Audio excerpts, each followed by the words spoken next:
So yeah, this year, it was a pretty good year. I capped off a 35-0 season. You know, went undefeated at the national tournament and scored bonus points in almost all my matches except for my semis.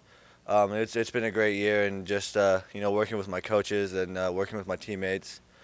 And being at the national tournament as a freshman, most people get the freshman angst, and I got it a little bit, but it was an awesome experience to win and represent my school and just be out there. And I'm just so proud to be a Fighting Illini, and I love this place, and I wouldn't want to be anywhere else.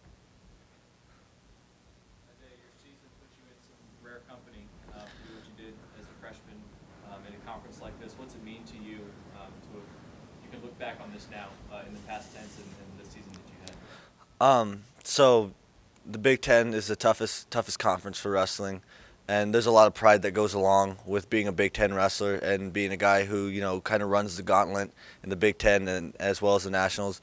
So after the Big Ten tournament, looking at the champions, it's kind of almost like like an honor or like a premonition to who's going to be the guy at the national tournament. So the 10 guys that won the Big Ten tournament all did very well at the nationals, and several guys actually ended up winning the national tournament from the Big Ten.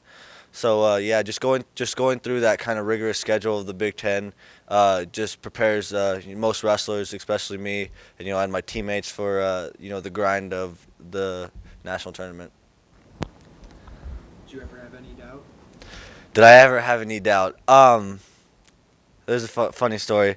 In November, I told Coach Heffernan that I was going to win a national title and be undisputed, and I think maybe I was talking a little bit, but I was very sincere in what I told him, and I think he honestly believed me. And but as far as doubt goes, there's always that when you get a little injury here and there, or a guy scores on you, and you get a little anxious, a little anxiety, but uh, you know we train so hard, and that kind of just builds the confidence for situations like that.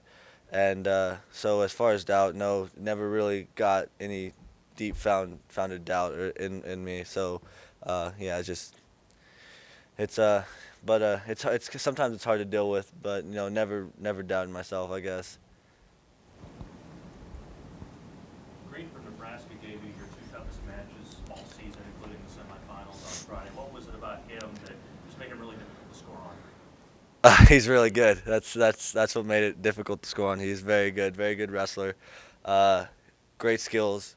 Um, he's the reason why he's so hard to score on is because he's just as athletic as me.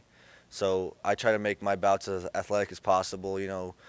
Reaction and balance and stuff like that. But he's able to match me as that in that aspect. But what he wasn't able to match me was in he wasn't able to match me in top and bottom wrestling, and that's where I took the advantage, and I was able to get my riding time point and come away with the victory. But yeah, he's very fierce competitor. Absolutely my toughest matchup, and we'll be meeting again eventually.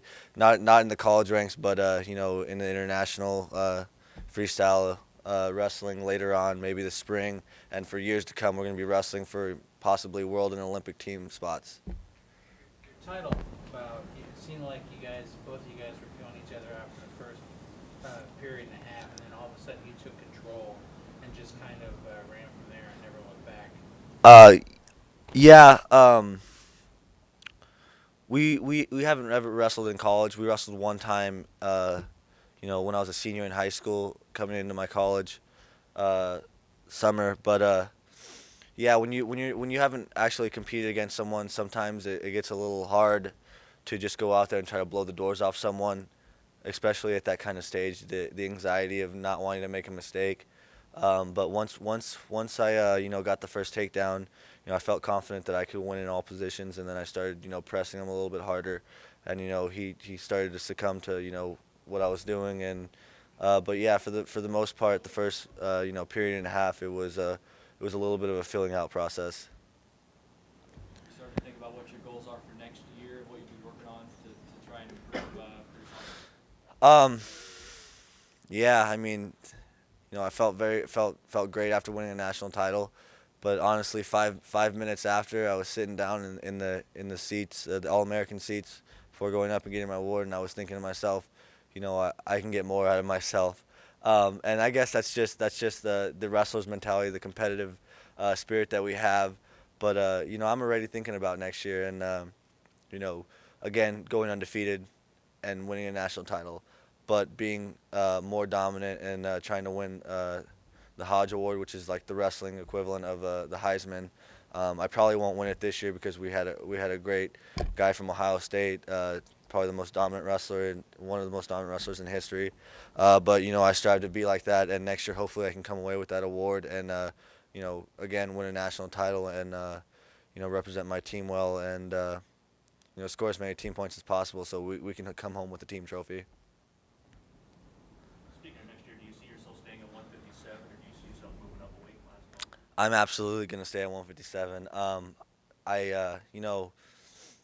I'm probably not gonna get much bigger. I'm not very tall, but so yeah, I will probably stay at 157.